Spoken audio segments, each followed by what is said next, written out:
ಮ್ಯಾಸ್ಟರ್ಬೇಷನ್ ಹಸ್ತಮೈಥುನ ಎಷ್ಟು ಟೈಮ್ ಮಾಡ್ಕೋಬೇಕು ತಿಂಗಳಲ್ಲಿ? ಇದೊಂದು ಡೌಟು ತುಂಬ ಹುಡುಗರಿಗಿರುತ್ತೆ. ಕಮೆಂಟ್ ಸೆಕ್ಷನ್ನಲ್ಲಿ ಪದೇ ಪದೇ ಅದನ್ನು ಕೇಳ್ತಾ ಇರ್ತಾರೆ. ಹಸ್ತಮೈಥುನ ಅಥವಾ ಮ್ಯಾಸ್ಟರ್ಬೇಷನ್ನು ಸೆಲ್ಫ್ ಸ್ಯಾಟಿಸ್ಫ್ಯಾಕ್ಷನ್, ನಮ್ಮ ಖುಷಿಗೆ ನಾವು ಮಾಡ್ಕೊಳ್ಳೋವಂಥದ್ದು.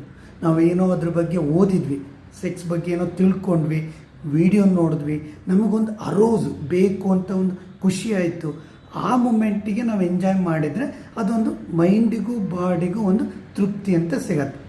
ನಾರ್ಮಲಿ ಹೇಳಬೇಕು ಅಂದರೆ ತಿಂಗಳಲ್ಲಿ 2ರಿಂದ 4 ಟೈಮ್ ಮಾಡ್ಕೊಳ್ಳೋದ್ರಿಂದ ಯಾವುದೇ ಒಂದು ಸೈಡ್ ಎಫೆಕ್ಟು ಆ ಥರ ಆಗಲ್ಲ. ಅದೇ ಡೈಲಿ ಮಾಡ್ಕೊಳ್ಳೋದು ಒಂದು ಕಂಪಲ್ಸಿವ್ ಬಿಹೇವಿಯರ್, ನಿದ್ದೆಗೋಸ್ಕರ ಒಂದು ಏನಾದ್ರು ಸ್ಟ್ರೆಸ್ ಆದಾಗ ಈ ಥರ ಮಾಡಿಕೊಂಡಾಗ ಅದು ಅಡಿಕ್ಷನ್ ಆಗುತ್ತೆ. ಆ ಅಡಿಕ್ಷನ್ ಏನು ಮಾಡುತ್ತೆ, ನಮ್ಮ ಒಂದು ಬ್ರೈನು ಮತ್ತು ಬಾಡಿನ ವೀಕ್ ಮಾಡುತ್ತೆ. ಅಂದರೆ ಹಸ್ತಮೈಥುನ ಮ್ಯಾಸ್ಟರ್ಬೇಷನ್ ಒಳ್ಳೆಯದು, ಅಕೇಷನಲ್ಲಿ ಮಾಡಿಕೊಂಡ್ರೆ ಮಾತ್ರ.